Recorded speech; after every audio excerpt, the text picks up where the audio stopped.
This is the mine detectives calling that boy they call the Riot. Anyway, if you see him, tell him hi. Telling you, bro. What's been happening, bro? Not too much. Still hitting more Peggy-O's?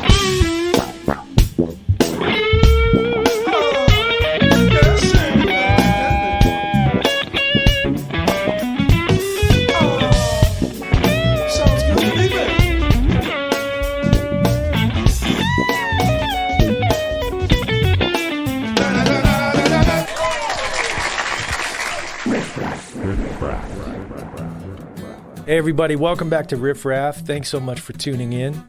Greetings from Paris, France. Day off here, and it's been a fun European tour. Daryl Hall, John Oates. Second time I've been to Europe this year. It's really nice, always great. And I thought I'd take this day off to put the final touches on this episode of Riff Raff for you. So look, if you haven't already done so, please give me a good review on iTunes for Riff Raff.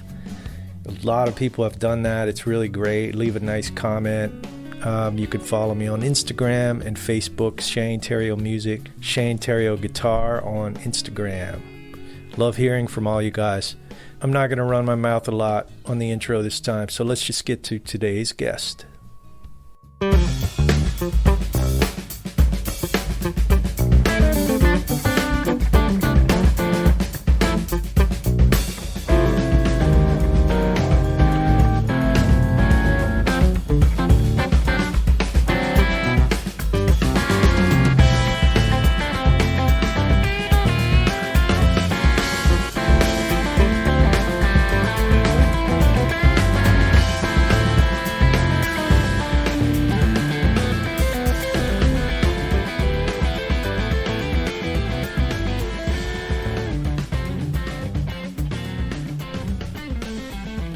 My guest today is Mr. Wayne Krantz. Wayne's one of my favorite guitar players, favorite musicians. I go check him out every time I get the chance when I'm up in New York. And it's always inspiring. And I've had a lot of requests. You guys hit me up all the time on email with requests for Riff Raff. And Wayne has always been there at the top of the list, so here we go. I made it happen. This is really a great interview. I mean, I really loved sitting and playing with Wayne. He was so nice to come over. He actually lives down the street from my apartment in Manhattan, so it worked out great.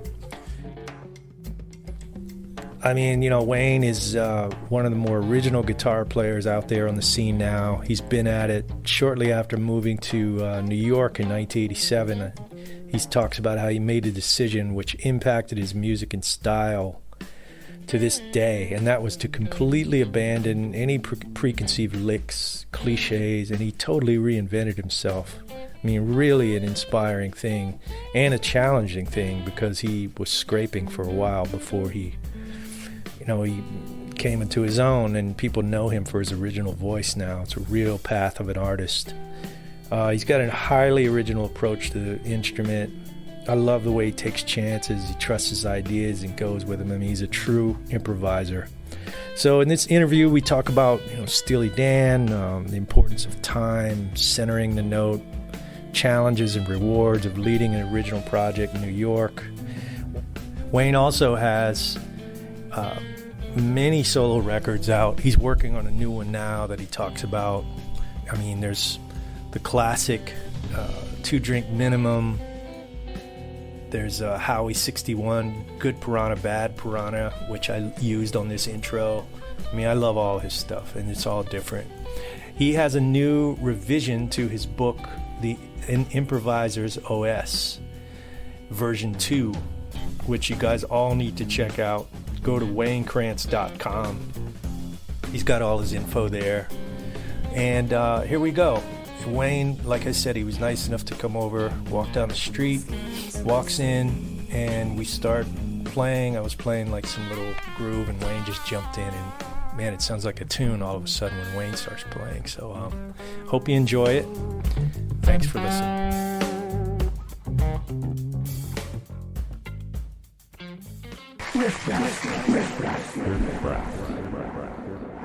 Where was one on that? 3, 4, 1.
You have a great time feel, man.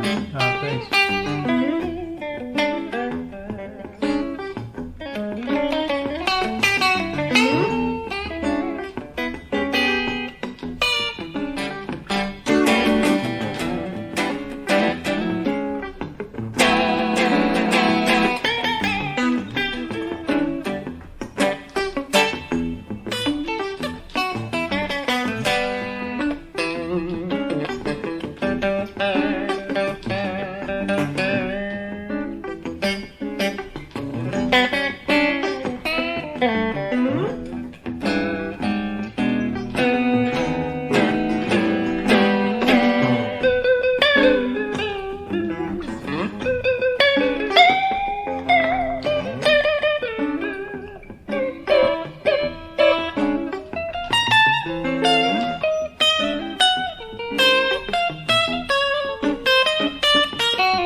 Well, thanks, Wayne, for coming over, man. I made you walk down the street here. I know, it took 7 minutes to get here, so I'm exhausted. I almost called you again because I heard the jackhammer this morning. I mean, we're in New York Are they City, likely to folks, start so. up? Huh? Are they likely to start up? No, I don't think so. Okay. I almost went across the street and asked her, but I'm sure they wouldn't. Just tell them you're doing a podcast. I'm sure they'd be happy to Could stop. you guys hold it down for a minute? Somebody told me a story once that they used to live in New York in the 80s and they were working like this, and Rodney Dangerfield came down in a robe and was asking, "How are you guys going to be working here?" That's great. But I don't think I would have gotten the same reaction had Probably I tried not. that. Anyway. Depending on the robe. Well, look, I was telling you when you walked in, my little Labor of Love podcast here, the listeners I have now, I've gotten so many people that have hit me up. If you can get Wayne Krantz. So you're on my, top of the list. I'm glad. Hell yeah. All the times I go down to the 55 bar and hear you, man, it's always great. It's always different. Is that cool? Is the difference cool? Sometimes I worry about it. I mean, that's the way I like it, but I know people also like not difference sometimes. Really? They like, I mean, it's a weird, I always think about this, it's like just to try to, make the people happy. And so I know that there are certain, people like it when, you were talking about Jeff Beck before. It's like, they like it when they can go hear Jeff and Jeff does Jeff. They know what that is. They've listened to it. They love it.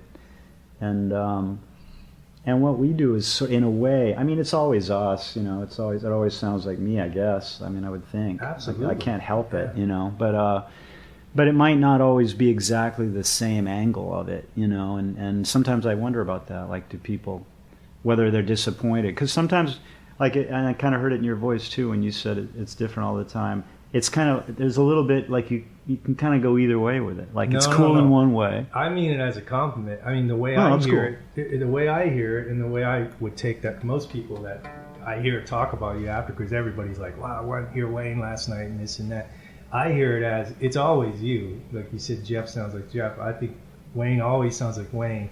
But the thing that makes it interesting is, and maybe it's out of necessity being in New York, you have this revolving cast of rhythm section, right, but they frame you, but you're always the centerpiece. I mean, it's always fresh. That's what I mean. It's good. Well, that's cool. That's great. Yeah. But I mean, it's just, there's so much improvising in it. Almost all of it is improvised. So more than usual. It really matters who's playing. Sure. Because they're given a third of it, each of them, And I get that I feel that the drums drive it a lot too, depending on who's driving the thing. Yeah. But you're manning the show for sure. I mean, it's, and I think last time I went down there a month or so ago, we were talking just watching everybody bob their heads in unison, everybody loves the kids come out and hear you. And I think people tend to hear things in 1 or 2 bar phrases now. Maybe that's what we were talking about that night. And your music, as complex as it can get, and it appeals to guitar players and dance musicians. It also appeals to people who just want to groove. I hope so. That's the foundation. Absolutely. Without that, it's the rhythmic thing is so strong. Yeah, and the short phrases are definitely where it's at with that stuff. That's how that's really how I play. I mean, that's how I think when I'm playing. I'm always kind of thinking in terms of the 2 and 4 bar phrases and expanding that lots too. But that's really the foundation of it. It's just the shorter phrase thing, as opposed to the jazz thing, which tends to be more long phrase stuff. Right. And connecting phrases and stuff like that. So it's built in a different way that really lends itself more to pocket stuff. Let's see. There's a lot of stuff I want to ask you. Great. The first time I ever heard you on a recording was, I think it was a Laney Stern record. You know which one? I know the tune was called Phoenix. Yeah, I think that might be my song. It might be one of my tunes. Yeah. That's probably on Closer to the Light. That sounds right. It's called. Yeah. I think that was the one with, I believe, that was the one that Dave Sanborn played a solo on. Oh, wow. I have a cool story about that if you're interested. Yeah, absolutely. Sorry to interrupt. Yeah, he did an overdub on the thing. And I think, as I think about it, I'm thinking it may have been the first time I ever saw a cell phone in my life. And his cell phone that he had in the studio, he kind of sheepishly brought it out. It was like walkie-talkie size. It was like a brick. It really was. It was giant. But, it was like one of those military field phones, maybe like a little smaller. But it was just the most amazing thing. That was a telephone that somebody was carrying around. It was just beyond belief. But even more moving and memorable and important was the fact that as I was watching him do this overdub, which I'd never seen him do, just a solo on a track, at the time he was, I can't remember when, that was probably in the 90s somewhere, he, like anything related to funk in terms of saxophone was pretty much a direct cop of him. Everybody looked to him for instruction about how to be funky with a saxophone. And I remember, in fact, Michael Brecker told me once that hell for him was following Sanborn on a funk tune. Wow. He was really, and probably still is, for all I know, the man for that. And so everybody was imitating him. Everybody, stood like he stood and kind of angled their mouths to the mouthpiece like he does, and then the signature lick stuff. But as I listened to him do this overdub, I realized that all anybody was getting of him were just these really superficial little kind of idiosyncrasies of his playing. That was really the only part of it that anybody is capable of imitating.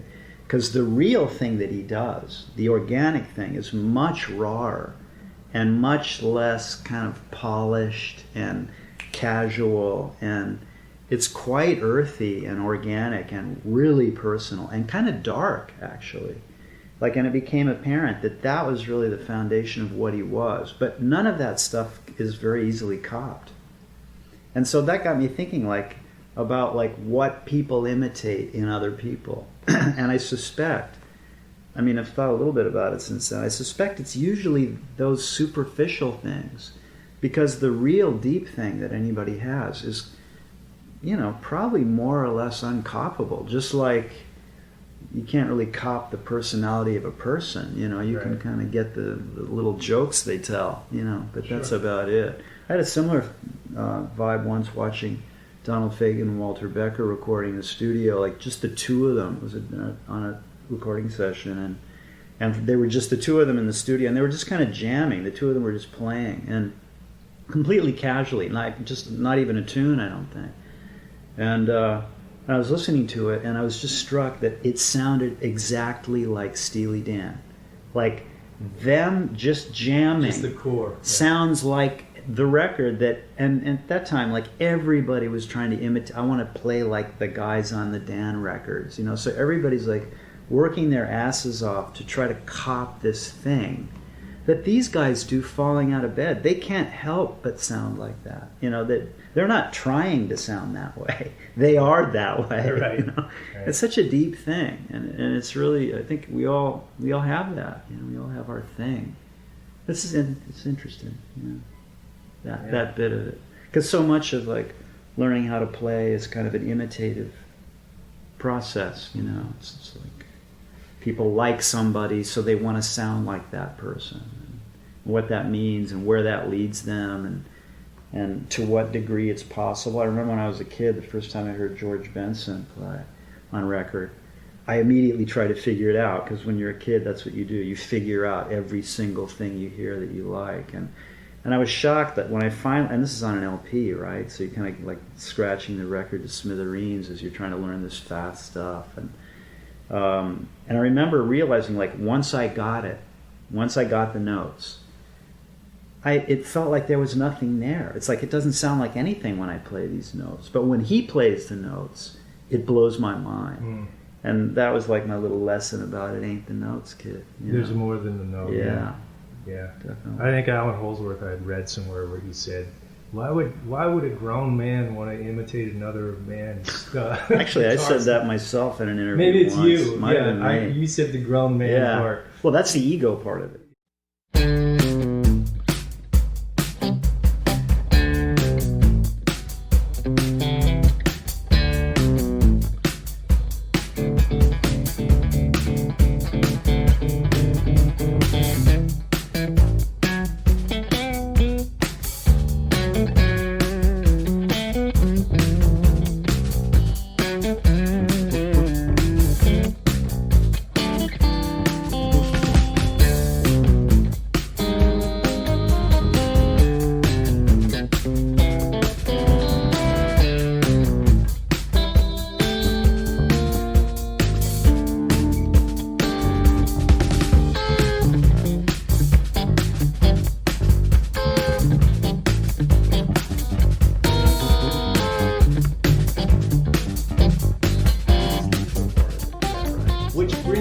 Topic that I've been dying to ask you about it, because I've tried to actually find podcasts. I think you've only done one. I haven't seen hardly any interviews, but I had a long interview a long time ago with you where you talked about just shedding all preconceived, all your bebop cliches, back in the, I don't know when that would have been, but you made a very conscious decision to shed everything and start from zero and just not become original, but focus more on what I had personally. your personal sound. Yeah. Just making up. No, that's could right. you talk a little bit about how Sure. that came to be? Sure. And was that pre-Steely Dan or post-Steely Oh yeah, Dan? I was pre. Yeah, that was a long time ago. That's when I first. Well, it was probably just before I moved to New York. It was when I was living in Boston, but it really kind of became kind of an extreme experience when I moved here and made because part of it was making the decision that I wasn't going to be a jazz player, because I went to Berkeley and that was all about studying jazz, and when I got out of Berkeley, I studied with this guy Charlie Vinakis, this fantastic jazz teacher from Boston, for a year, and was really shedding that stuff and still kind of thinking of standards as being like a thing that I should practice, just if I wanted to be good. And when I came to New York and realized if I wanted to compete with the cats here, say there's at any given moment in New York City, there's maybe like 7 or 8, maybe even 10 guys playing jazz that are phenomenal, right. That are just like the best in the country probably. I mean, maybe not, but some of the best in the country that move here, that kind of converge on New York City to try to play jazz. So I realized that to compete with those guys, I'd have to really devote myself to playing that music. And I didn't. It was kind of like, now it's really close and irritating, right? Oh, Here's no, where for the wanna... audience, like the gum chewing would be great at this point. It's hard now. Yeah, right. No, exactly. I'll get it out. I realized my heart wasn't in that. And you can't, if you're in New York, you can't just play a little jazz on the weekend, you know what I mean? It's not that kind of scene. You got to be all in. Yeah, like with anything, whatever it is you do here. So I made that decision, and then this kind of conscious, it's kind of I don't want to be boring with it, but it's kind of this sort of a long answer to the thing. Basically, it's like the musicians that we all like, all of us, I'm sure anybody listening to this, the musicians we care about the most are people that sound like themselves. There's people that have figured out how to personalize what they do, even if it's a straight idiom player, even talking about a rock and roll guitar player or whatever. There's some, the people that we like the most are the people that figured out how to personalize within their context to the point where they're identifiable and they offer something that you really can't get anyplace else because it's a function of them. And if you just want to be a great jazz player, it's an abstraction, really. It's like really what the inspiration is like these cats. If they're jazz people, talking about George, George was one of my first jazz inspirations, and Joe Pass, John McLaughlin, let's say those three guys. It's like I realized almost from the beginning that I was going to be wasting my time trying to imitate those guys. You learn from them, you observe, maybe you cop a thing here or there just to see what it's like to run through the field with their shoes on and all that. But I realized my value was not going to be being a stylist. It wasn't going to be that. It wasn't going to be being a jazz stylist or an imitator. It's like a spectrum of stuff. Everybody's necessary to make the music work in this world. There's an intense need for stylists. There's a need for people who sound like other people. And there's a need for people that try to carve out something more personal. That's all. It's all included in the spectrum. And just as I became more and more in touch with the fact that my place in that spectrum was going to be more on the personal side, that's when I kind of got intentional with how do I do it? How do I tap into that thing as opposed to just trying to cop Sco's latest record or whatever. Right. And so that began that process that I think you're asking about, just like the kind of, let me just get rid of all the stuff I'm playing now that's not mine, and which was most of it. And, because I was into this kind of post-bop, long 16th note, 8th, 16th note line playing and stuff. It was still probably somewhat personal at the time, but just conceptually it wasn't creative particularly. It was derivative. So to get rid of that stuff and see what was left. And then whatever's left, I tried to develop that. And that kind of led me towards the rhythm thing, because that turned out to be something that was personal. And it was kind of painful process because, at least in my case, I really couldn't play for a while. Because Yeah, once you give that up, there's nothing. Yeah. There must have been a point of no return where Yeah. you're like, oh shit, now Kinda. I don't really remember some of this other stuff. Yeah, or just Yeah. like you've made a commitment not to go there anymore. Yeah, eventually it turns into not remembering. But I mean, there is a part where you could kind of go back. You could keep doing those kinds of gigs. And Like, I wanted to ask about that. Yeah. Gigs. Like, What being gigs? a working guitarist in New York, and then you're shedding all these Right. chops that you might need to, that's pay for the sure. bills. Yeah, no, I didn't pay bills. I relied on generous girlfriends and my parents sending me money sometimes, and I worked as a temp guy when I first came here. And, we're not talking about an economically based decision here. It has nothing to do with that. Like I always kind of, I think, thought that if I could develop, because I had something personal, I could tell, and I thought it was something that wasn't so abstract, although it's plenty abstract, way too abstract for its own good, but not so abstract that it would be completely without appeal. I thought maybe it would have some kind of appeal on some level to someone. And so I kind of had faith that eventually I'm not going to be a pop star at all, but maybe I'll be able to survive if I just kind of commit to it. And that ended up happening, but it took a long time. And during that middle period, because once you commit to being a leader, you stop getting called for being a sideman. At least I did. That's some friends of mine too. It's kind of a common phenomenon. Yeah.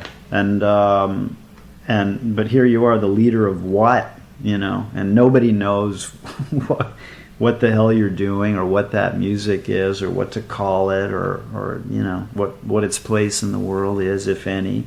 And so it wasn't a business decision at all. It was just like, what's it going to take for me to be happy here? And then once you figure that out, then it's about how can I make money at this? I think that's one of the places where art and commerce meet. It's like artists first kind of figure out what they want to make, and then they figure out if they want to make a living at that, they figure out how to sell that thing, which is different from making art to sell. Mm-hmm. It's just a different thing. And that's look, that's cool too. Whatever, it's just I knew that wasn't how I was going to do it. Yeah.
Yeah, I think it's been helpful for me to sort of suspend judgment about any of this thing. We're really just talking about what's going to make you happy. What's going to make you happy playing the guitar? What's the vibe? And then hopefully you can figure out how to survive doing that. And if not, you do something else, I guess, or something. I don't know.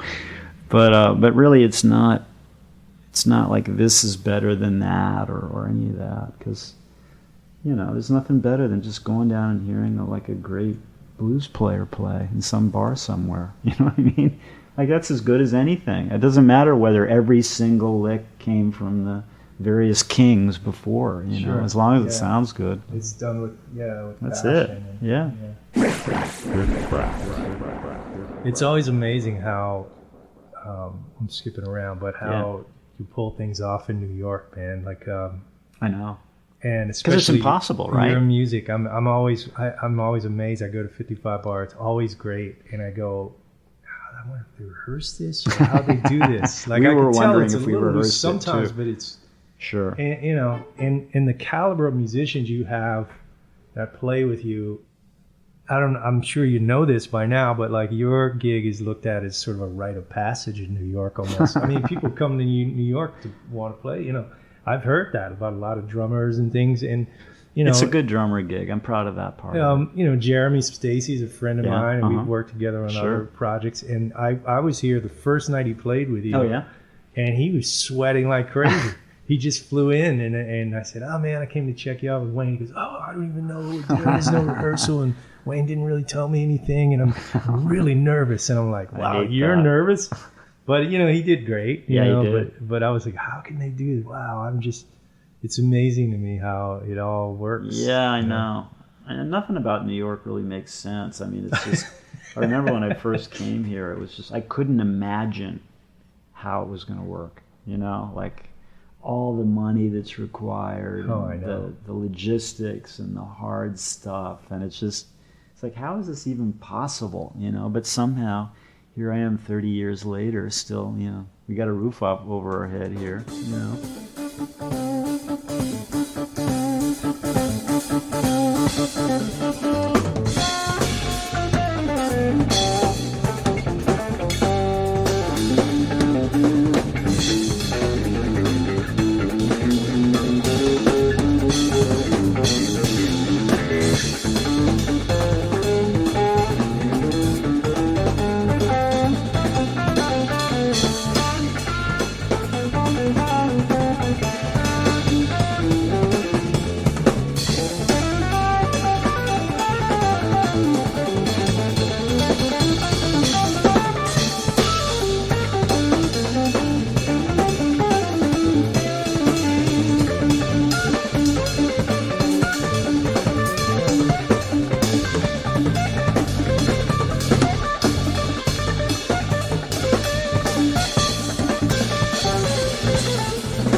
Your intention was to kind of be a jazz cat here, or you just wanted to get out of... I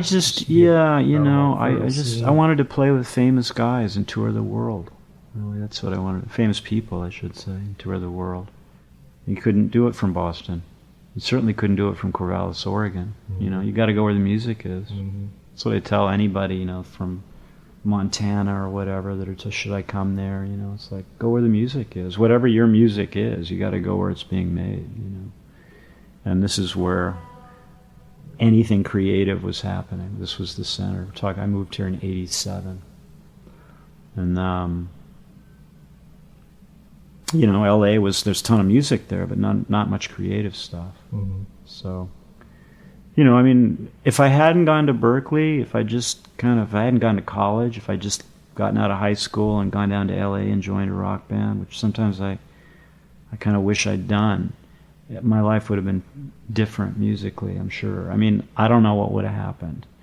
But once I moved east and kind of became fascinated with creative music, some of which was jazz, some of which wasn't, you know. And I started meeting people that were making creative music here, and realizing that there might be a place for me in groups like that, groups that didn't have such rigid ideas about what the guitar was supposed to sound like. You know, like most of us are on our sideman gigs, the guitar is supposed to do something, you know, that's expected. Right. Every couple of tunes, you're supposed to like trot forward and play a rock and roll solo for the kids, and then go back and shut the fuck up for another 2 or 3 songs, you know. And that's kind of like what it is for guitar on most sideman gigs. And my thing was just less and less fitting into that, you know, that job description. I mean, for me to be happy. Were you happy playing with Steely Dan? Yeah, it was a fun job. I mean, that, you know. Hey, did you learn all the, you know, some of those solos are signature? I didn't, because the reason they hired me was to not do that. Wow, that's interesting. That's why they wanted really me. I mean, to me, it was like, really? Me? I don't do that stuff.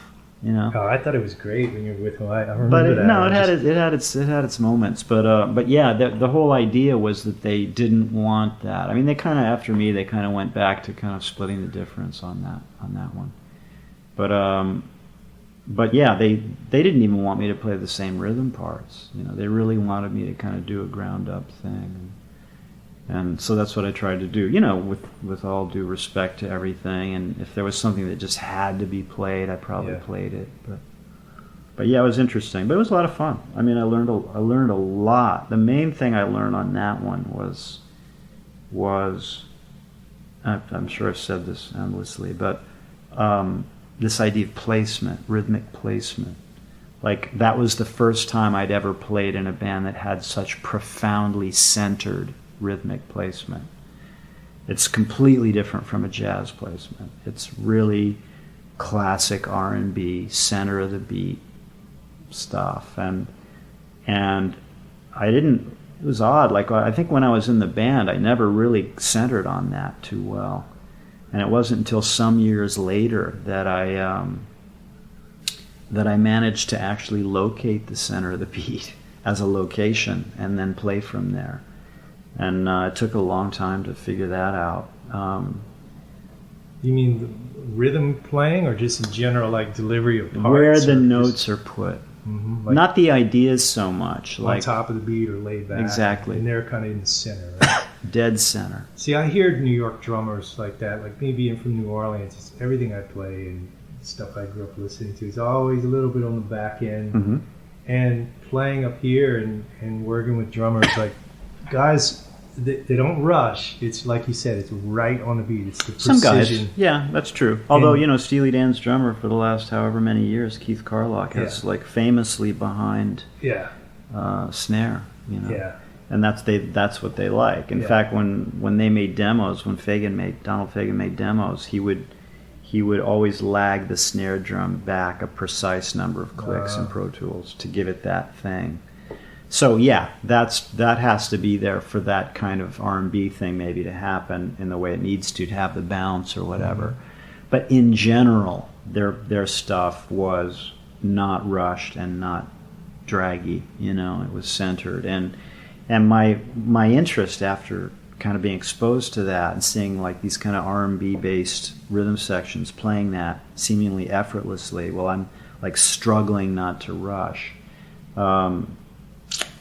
I started imagining what that kind of placement would do for my music, which is rhythmically very different from theirs and R&B, obviously, but just the element of the placement of it, like to have my thing be that centered, if that would help me, if it would help. And in fact, it did. It like created this clarity of rhythm, because that's what it does. Like that's the clearest way to articulate what a rhythm is to center it. Like that's the most accurate telling of a rhythm that you can give another musician or the audience. You know, and with my stuff, which tends to be a little obscure rhythmically, like it's not all obvious what's happening. It really helps if at least it's centered so that the intent of it can be clearly received by the other musicians initially. But then, you know, even subliminally by the audience, even though they don't know from that and don't care about it. You know? But to achieve some kind of clarity, I found it really, and plus everything's just way funkier that way. Mm-hmm. And that's the essence. That's the groove. That's what it is. I mean, underneath everything.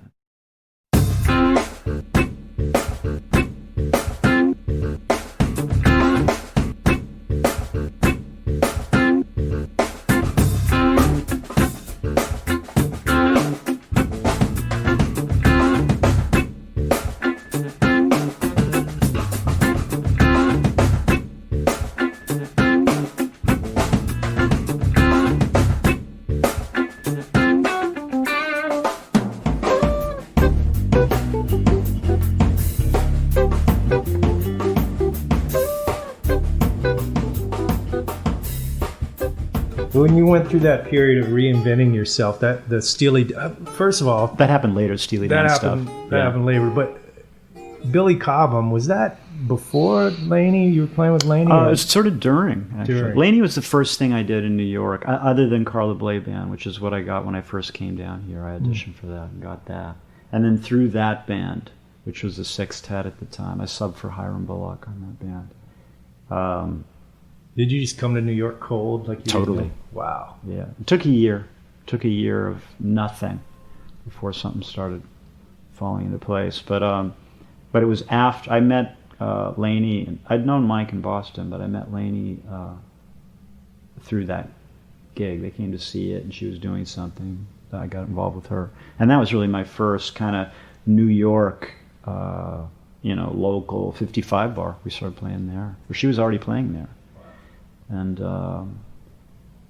that's where I really met everybody, through that gig, because she just had all the bass players and drummers in town playing with her. So that was great. It was a good experience for me. Yeah. Yeah. There's a clip of you guys in Germany that's you're killing on that too. I think it's Phoenix. Actually. Oh yeah. Yeah, it's Doing my post-bop thing, long lines, 16 There were notes. long lines. There's some long lines. Yeah. They're slamming, man. Oh, good. It's really nice. great. I think Zach Danziger's playing. Probably. That's how I met my first band came out of Laney's bands. Like Zach and Lincoln both played with her. So that's how I met them and became friendly enough to ask them to rehearse for no money. Got to play with your friends. Thanks, everybody. I just want to introduce these guys, these incredible musicians that I've been playing with for about a year now.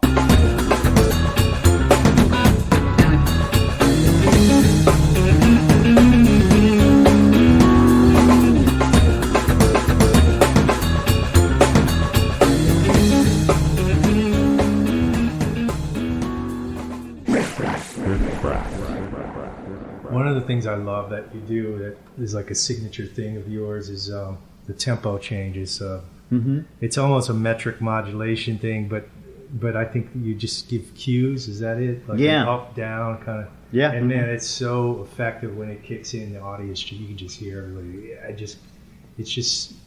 It's a thing. Where did you get that idea from? I got it from a record that I made, actually, called Greenwich Mean. Oh, sure. Yeah. Which was a bunch of live edits spliced together. Some of them having absolutely nothing to do mathematically with tempo-wise with what was before or after it. So I just did it like in a way that sounded cool to me. That sounded like almost like a random DJ drop. Oh.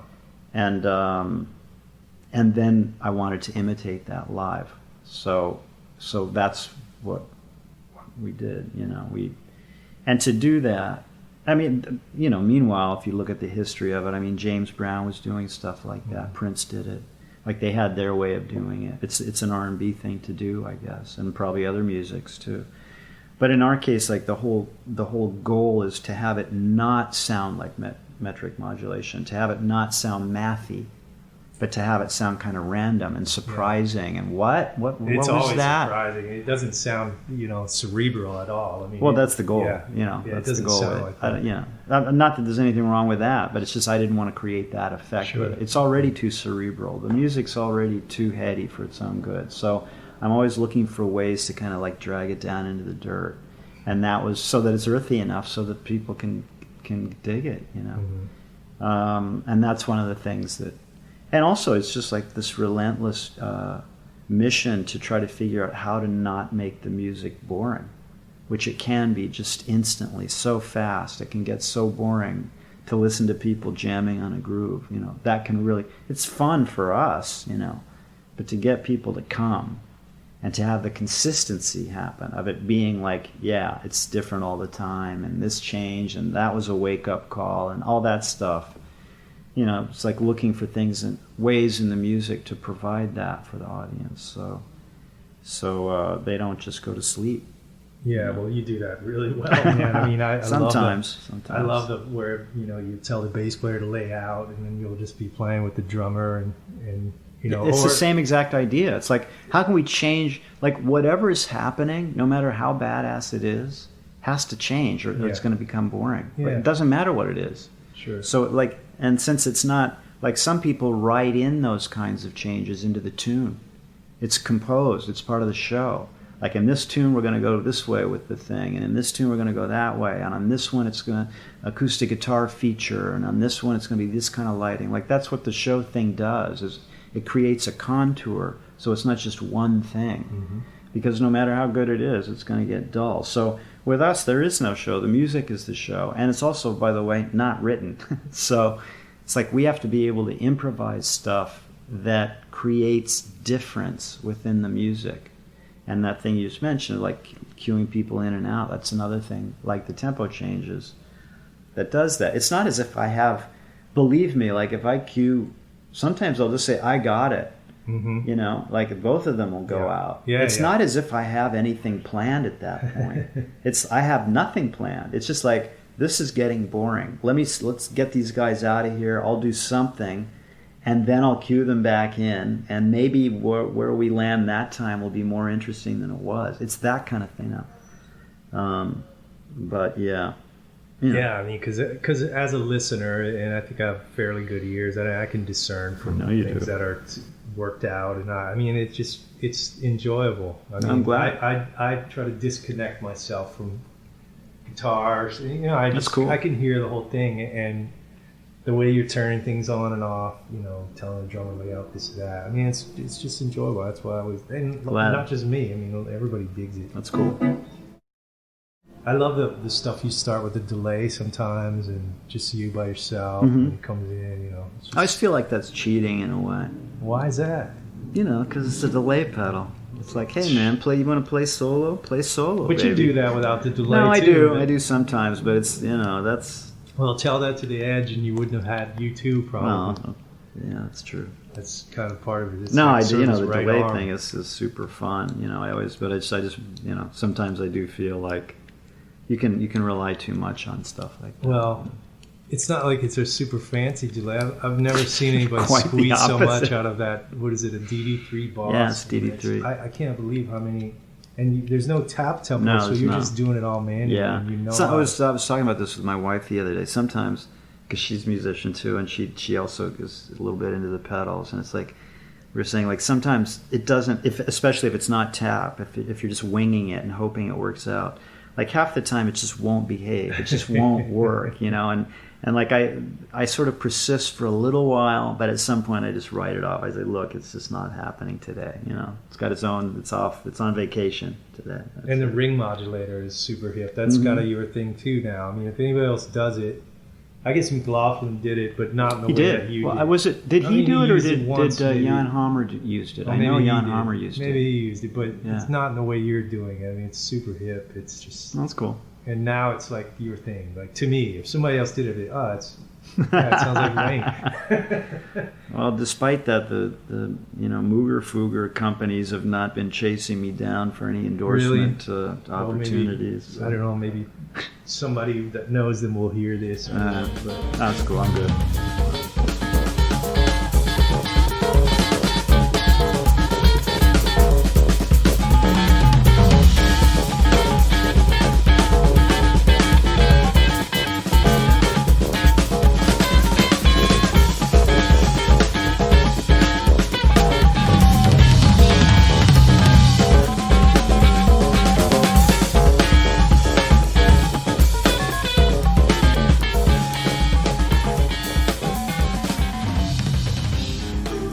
want to try to play something? Yeah, what do you want to play?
Nice, man. Yeah, that's great. I had a friend named Bill Hart. I don't know if you remember. He used to teach in Atlanta. Yeah, I know Bill. Yeah. And Bill had come to New York, and I was like, "Wow, you're going to New York, you know?" And he goes, "Yeah, I'm taking a lesson with Wayne Krantz." And we all had. Oh wow! We all had the. Yeah, he took a lesson, and this is a pretty funny story. So, I mean, I'm talking. This was like 1992 or 93. Bill came back with this cassette. You know, he said, "This is my lesson with Wayne Krantz. Please, can I get a copy? Please, please." So he made it. I had it for a while, and I remember you were, and we could talk about this after, but part of the lesson was you talking about how you isolate like Dorian to like this position and force yourself just to play. That's in the that 4-fret exercise. That's the foundation of my book, right? Oh, is there. that okay? We can talk about it in a minute. Great. And so Bill had this tape, and I asked Bill a few years ago. I said, "Man, you still have that lesson, Wayne Krantz? I'd love to hear it." And he goes, "I can't find it. I don't know what happened to it." Well, guess what? I found it on a cassette. Oh wow! About 2 years ago, That's and true. I dumped it over into Pro Tools and edited, and sent him a copy of it. And it's really great. And That's it's cool. you talking about everything we're just talking about. You were talking about shedding this and that, and I remember Bill said, "Man, Wayne's apartment, you could sit on the edge of the bed and take your guitar and touch the wall."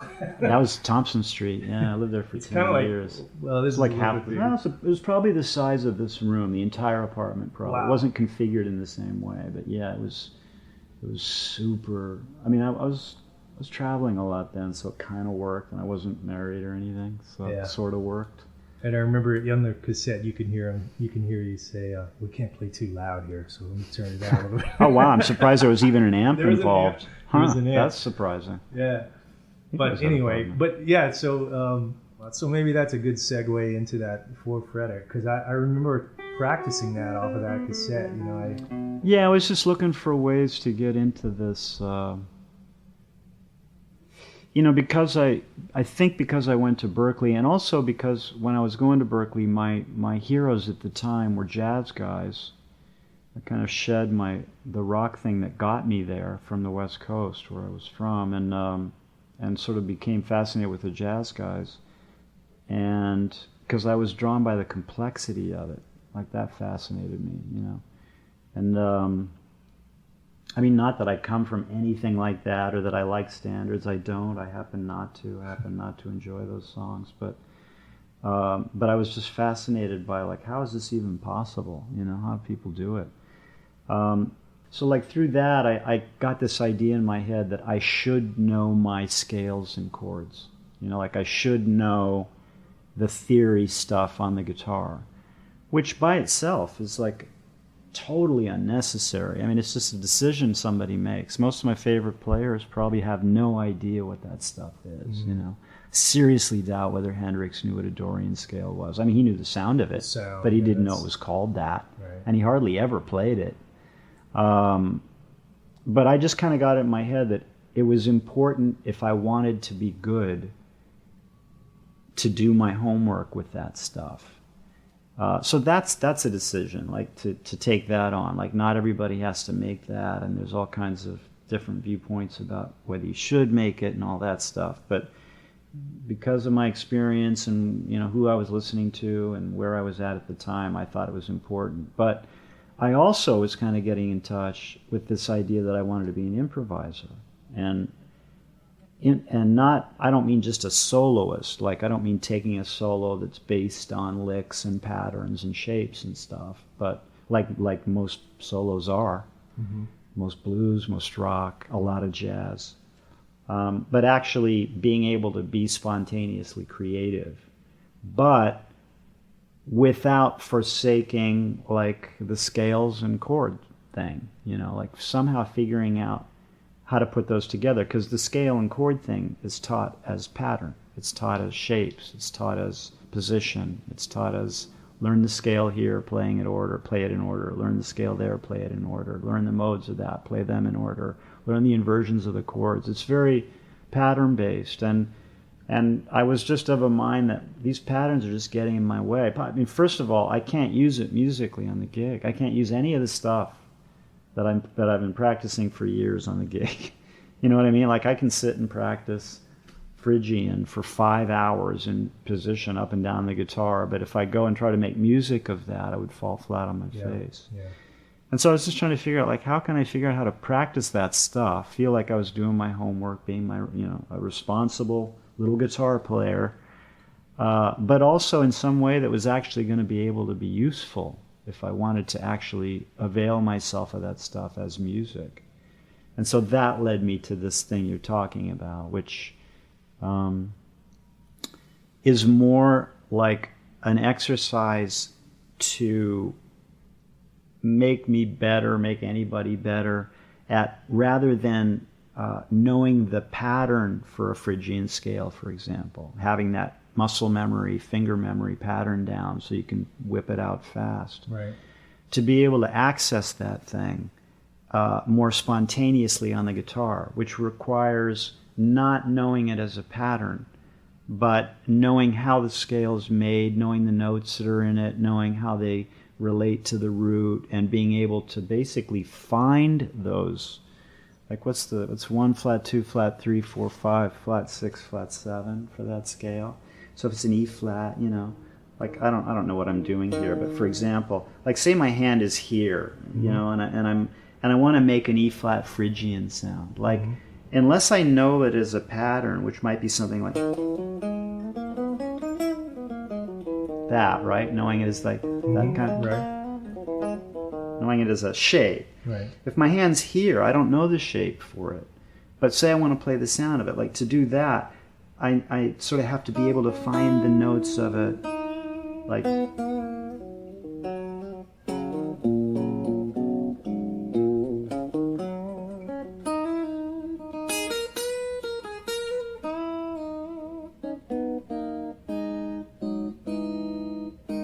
like right now, there's the fifth, here's flat 2, 1, flat 7, flat 6, 1, 5, flat 3, 5, 4, flat 3. Now I want to play some chords from it, so I know I need 1 in flat 7 and flat 3 and flat 2.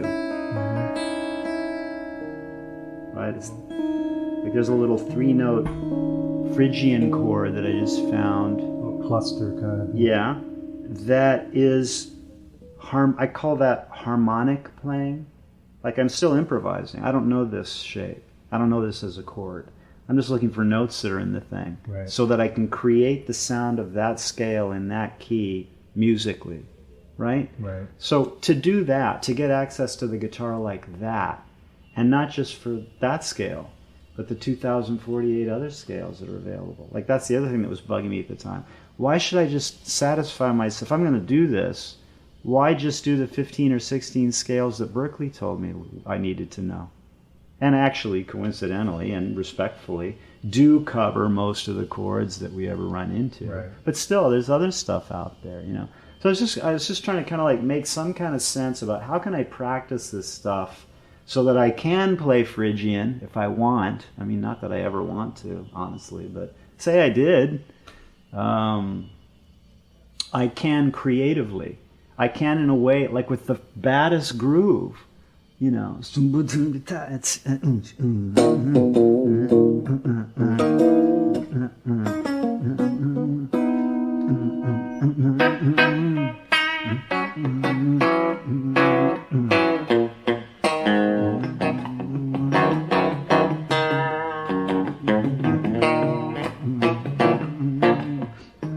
Where am I? Here.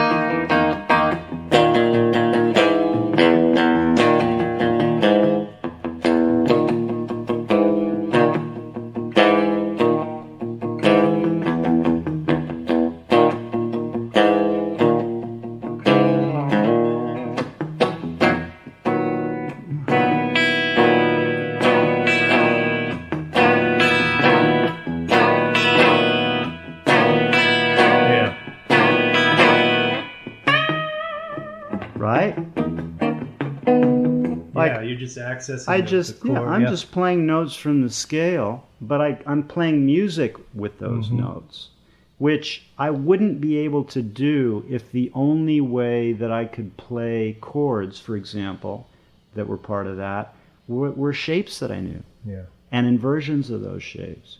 Like that wouldn't let me mix up the melody and the harmony like that, or it wouldn't let me be spontaneous with it. I could kind of arrange stuff that I know spontaneously, which is how good lick players do it, which is fine. I mean, there's absolutely nothing in the world wrong with that. Some of my favorite stuff, some of all of our favorite stuff.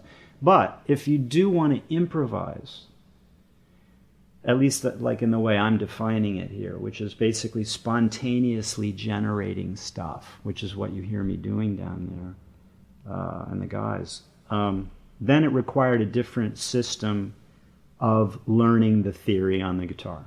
So that's what that exercise is. It's just a different way to do it that doesn't depend, like there's no memory required. Zero. There's zero. I mean, you have to know how to play some intervals on the guitar, I guess. I mean, you sort of have to know what a minor third looks like on the guitar. That's very helpful. I use that all the time. But I don't have to remember any chords or lines or licks or anything, you know, if I don't want to. And usually I don't. And that's what your book. That's what the book is. OS. Yeah, which I just rewrote, by the way. It's coming out just now. Second edition of that book. So it's got a bunch of additional stuff in it. Yeah, I'll put a link up to that. Great. I'd appreciate that. But yeah, that's what that is. And at the time, that Bill would have done that. That's right around the period where really that whole thing became like I really figured it out how I was going to do it, and so I started teaching that stuff, and I did that. I really practiced that way pretty exclusively for a long time, many years.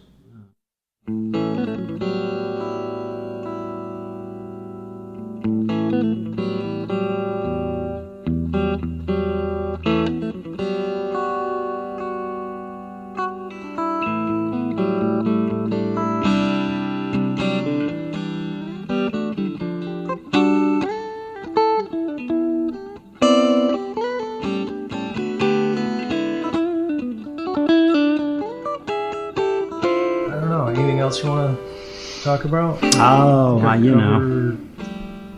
You want to talk about your new record you were telling me you were writing for? Yeah. Actually, I started recording, actually. It's going to be a layered thing.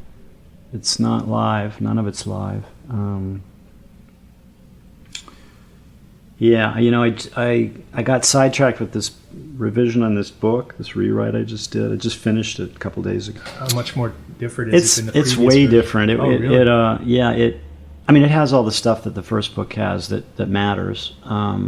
But it ended up, I was just going to add a chapter just to update it from everything that had happened for the last 15 years, and it just ended up being a lot more involved than that. So that took some time actually to get that done. But now that it's done, I have all the bass tracks for the record. I'm gonna do some kind of rhythm guitar stuff next, I think, and then add some other cats. And it's all composed right now. It's all there's not maybe a few solos here and there, but not many. It's mostly composed stuff, and then I'm going to listen to that and then see how it needs to be balanced in terms of, so it doesn't sound like too dry. I'm kind of counting on drums to provide, drums and percussion maybe, to provide a lot of juice, to the composed stuff. But if that's not enough, then I'll do some other stuff too. But yeah, that's kind of now coming into my field of vision front and center. Nice. Not the book's over. Is it just sort of open-ended whenever you get it done? Of course it is. It's like all my records. I mean, nobody, there's no machine. I'm not part of a machine of any kind. So there are no demands made, which is great in one way. I mean, creatively it's great. But, some people, the people that think that nothing can get finished without a deadline. I mean, I sort of am okay at initiating my own deadlines, Yeah. But I'm not sure. Well, hopefully this year. Yeah, I hope. That's good. There's still a lot left to the year. Yeah. I used to like getting your. I've downloaded all of your the MP3 lessons that you used to post years ago. Mm-hmm. I still listen to those sometimes, and it's really inspiring because it's just you practicing, and it's like you with the tape recorder, your kitchen table, whatever it was, and the way you would practice. And one of the things I took away from that was, you talked a lot about rhythm and playing with a metronome and different ways to use it. But I remember one too where you would just string together unrelated chords and then improvise over that. Okay. Or you would improvise over the chords with no changes, right, and then play the solo back. That's right. And then play the changes over the solo. The first of those two, like where you're just improvising over random chords, if they are really random, then it's an ear exercise. That's what that's for. But if you're soloing over changes that without a rhythm track, then it becomes like a theory exercise. Yeah. But it's an interesting way to practice because I'm guilty. Well, not guilty, but I mean, playing over standards because I don't know what else to practice sometimes over. You want something a little challenging, but it's not the most original thing. Like you need another version of Stella. Look, here's what I think about that, man. Like, there's certainly nothing in the world wrong with practicing Stella. Nothing. But if it's not making you happy, if you're feeling what you're saying now, which is like, gee, I kind of wish there was something else. Like, that's the point where maybe there should be something else. You know, like it's not because the world says you're supposed to do this or you're not supposed to, or Django did it so you have to, or any of that. I believe it's just what is getting us off here. You know, what are we digging here? And if your desire is to have some more challenging harmony to work on as a soloist, then and you're getting tired of playing Stella by Starlight for whatever reason, whether it's you're just tired of it or you don't think it fits with you anymore or whatever it is, then it's two options. It's like either find other songs that have complicated stuff in it that aren't Stella, or write some songs that have complicated harmony in them, which I think is a nice solution to the problem, because then it creates music, and that's good. It's good for you to write. That's a good thing for you to do in this world. You know, make something. And it could be with the same kind of chords even. You know, you could use that same kind of jazz harmony if you wanted to, with minor 2/5s and sub 5s and all that stuff, you know. Needless to say, none of that is happening in pop music right now. So, like pop music now, I mean, I feel somewhat of an authority to say this because I have a 14-year-old daughter who listens exclusively to that music, so I hear it. And it's very, very limited harmonically. Very, very. It's very, very sophisticated rhythmically because of production. It's like whoever's, you know, producing a lot of these tracks, they know what they're doing rhythmically. But harmonically, there's not much there. And also melodically, there's not much there. It's mostly riff-oriented or just rhythmic. It's rap-based or like R&B riff-based stuff with minimal harmony. So you can't really get much from that stuff right now in terms of like what kind of work on that's not Stella. So that makes me think, you know, you'd either go back to whatever, 70s, 60s, or write some stuff. And that random chord thing is good for that, because it's just, you know, like there's an infinite number of ways to do it, but one way you could do it is just make a tape of yourself playing some with a metronome, just, you know, on the first bar of every 4 bars, or four beats, on beat 1 of each bar, play a different chord. It doesn't matter what it is. And then let it hang for a day, and then go back and try to blow over it. You know, like that's a good ear exercise. Yeah. But again, you know, it depends what your goal is. You know, it's like, is your goal to sound impressive on standards? Like, if that's your goal, you got to play standard. You got to practice standards. Like, that's what I mean. When I first moved here, I realized that I was going to suspend that goal, even though I loved it. I loved hearing people doing it. I was reasonably okay at doing it myself, you know. But I really realized at that moment that I don't love it enough to really continue doing it, so I put it away.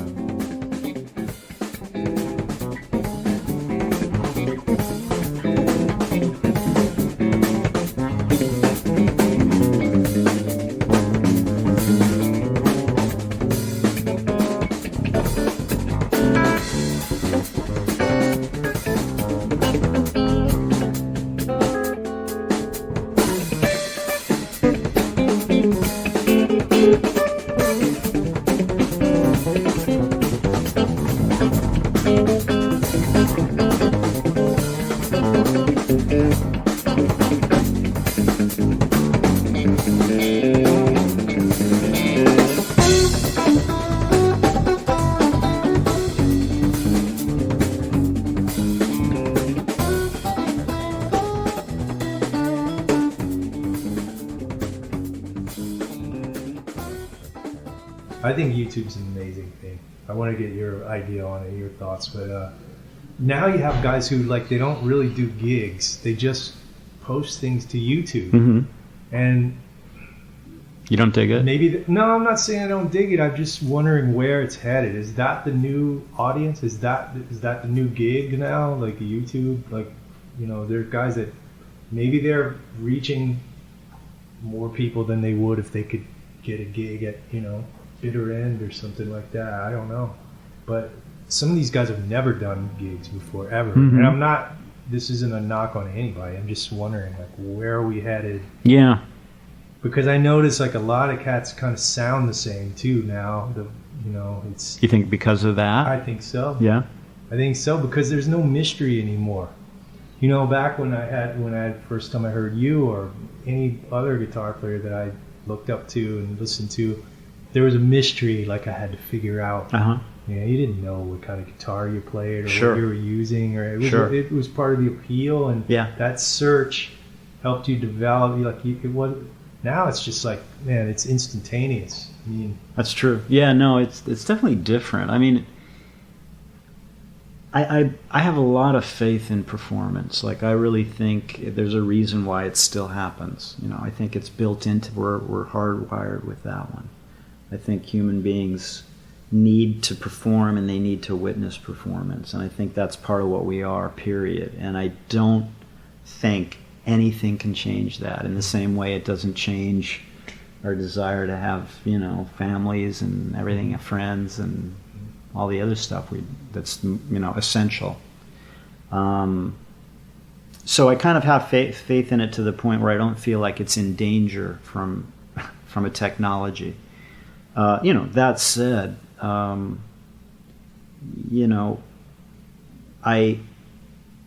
I don't think it hurts anybody. That I haven't actually seen these guys you're talking about. The only thing I see on YouTube is, like, when I need inspiration, I go to classic people. Dead people mostly. But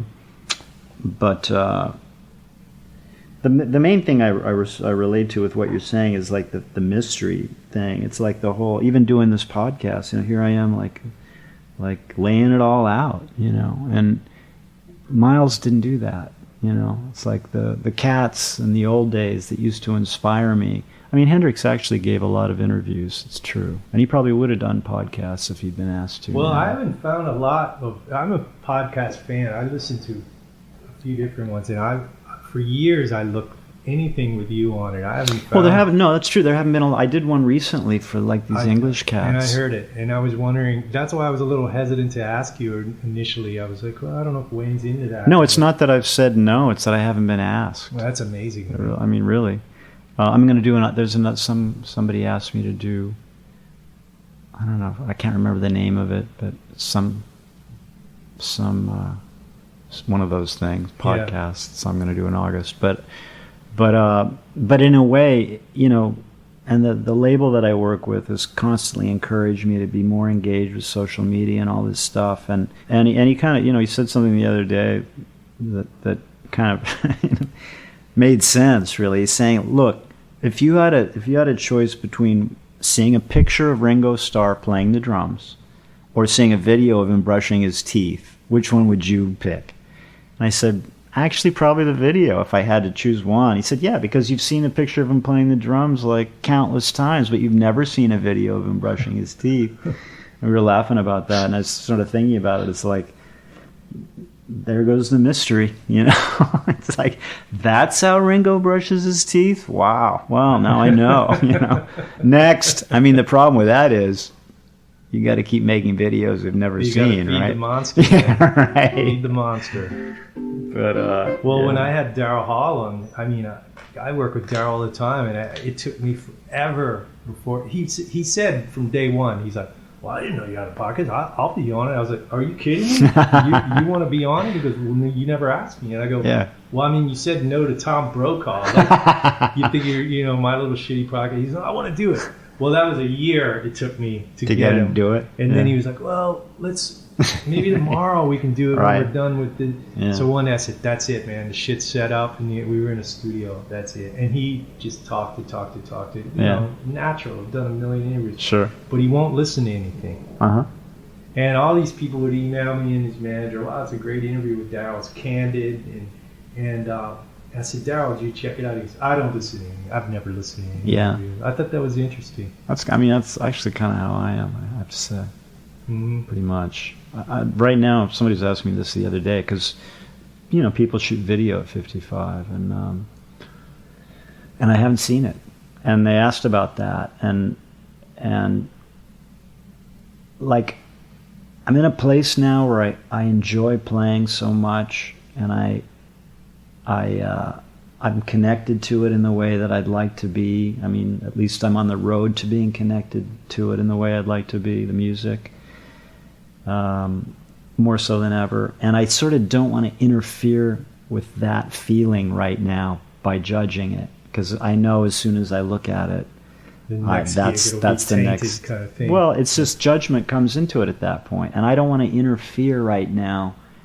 Like to me right now, it's more important that I'm connected in the right way than whether it sounds good. It's just like it hit that point. Like that is my priority right now.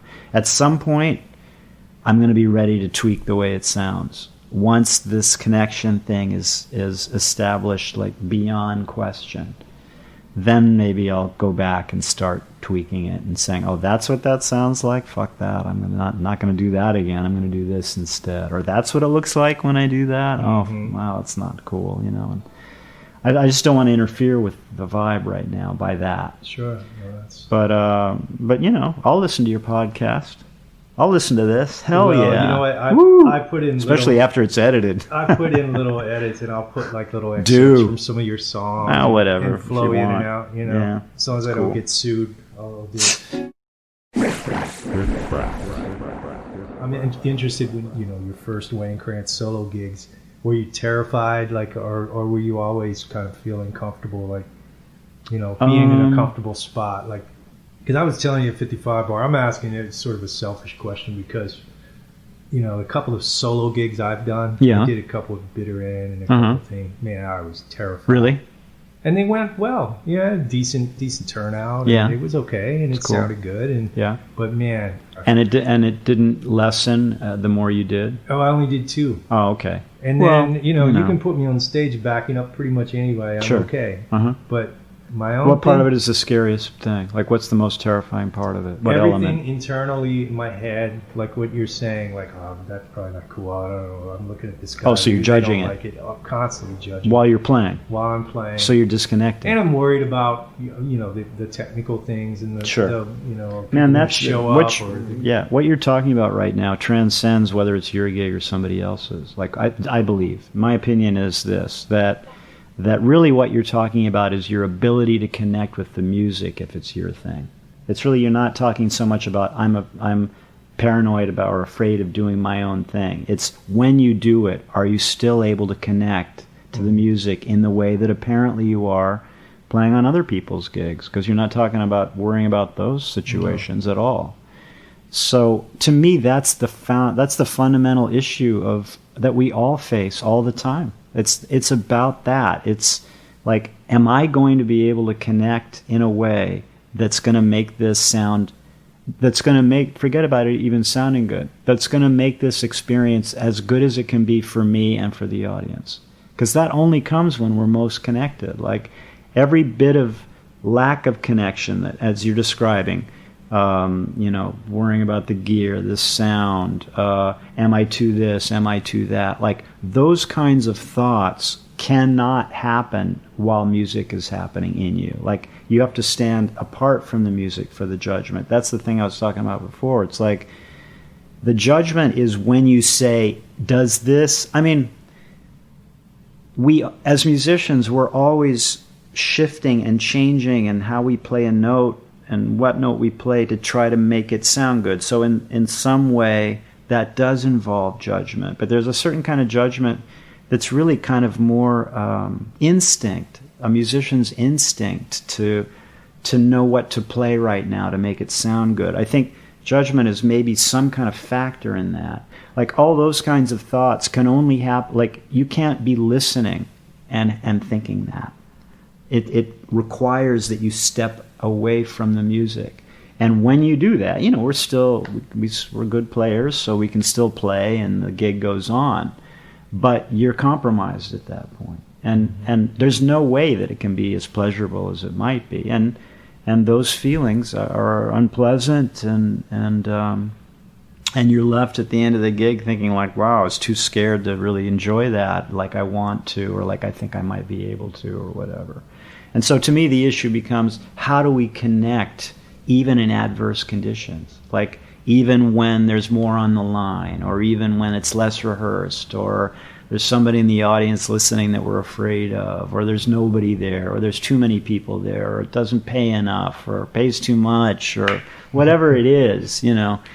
It's like, how do we connect through that stuff? And because I just believe that that's where satisfaction is. That's where that feeling at the end of the gig, like, yep, gave it 100%. I gave it everything I had. Like, that's beyond judgment at that point. It's like, you can't do any better than that. Like, there's incidentals, this happened, that happened, whatever. Well, when I watch you, I mean, I watch you, you know, you turn the amp on and you close your eyes and just go. I mean, you won't even open your eyes for like the whole tune. I'm trying, man. I'm trying now. I tried that last week. And that's my new thing, opening my eyes. And I'm like, wow, I wonder what's going through his head. That's what I always think when I watch other musicians, because it's like fearless. That's the best way I could describe when I hear it. It's like fearless. Well, taking chances. And I mean, you know exactly what's going on in my head because that's what you're listening to. You know, there isn't anything else. That's all there is. That's exactly what's going through my head, like what I'm playing. And unless I'm distracted. If I'm distracted, then God knows what's going through my head. And the experience that you're getting will not be optimal. It might still be really good, but it's not going to be as good as I want it to be. And on some level, I believe it's not going to be as good as you want it to be too. Like, I think when you're talking about great performances, I put this on my website once because somebody was asking about what I've been listening to or something, and I mentioned like a place I go to for inspiration about connection. Although you can go to any great performance, any performance you think is great on YouTube or on record, you can go to that for inspiration about what connection does, because those are all people that are connected. I'm convinced they figured out how to connect. And this one place that I go for inspiration sometimes for that is the Hendrix at Woodstock video. You know, you think of, and I've read about the day and everything, and the number of distractions that he was facing that day, like between staying up all night and being dosed and not sleeping, and brand new band that was terrible, new tunes that nobody knew, half-assed audience that had already started leaving, piles of garbage, movie cameras everywhere, they're making a feature-length film out of the thing, you know. Like, everything that could have pulled him away from the music was present and right in his face, and he still managed to connect. You can see it. Like, you know, at times you can sort of see he becomes momentarily distracted, but those times do not last. He makes a soul connection with the music, and he just blasts through it. To me, that's like, I get goosebumps just thinking about that. Like, what level of commitment to connection that, or however he thought of it. Like, I'm not saying he used these words at all with himself, but that's how I think about it. And there's probably a bunch of stuff like that you could go to just as a reminder of like what people are capable of, you know, how they're able to make something happen that's beautiful, even if there's all these things against it, you know, that could prevent it, that could interfere with it, interrupt it, you know. So that, to me, that's kind of an essential question that a musician sooner or later has to ask, is like, how am I going to really give myself here to 100% to this thing without distraction, you know? Riff Raff. Riff Raff. So funky.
one-on-one. Yeah. Sounds great, man. Well, thank you, Wayne, for coming over, man. My pleasure, I really entirely. appreciate it. The jackhammer stayed Yeah, man. silent long enough.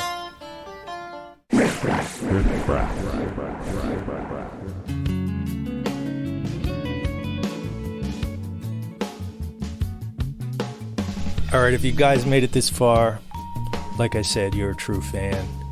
And thank you so much for hanging in there. Hope you got some good stuff on this. I could easily break these up into probably 2 parts, but I'd rather have it all in one go.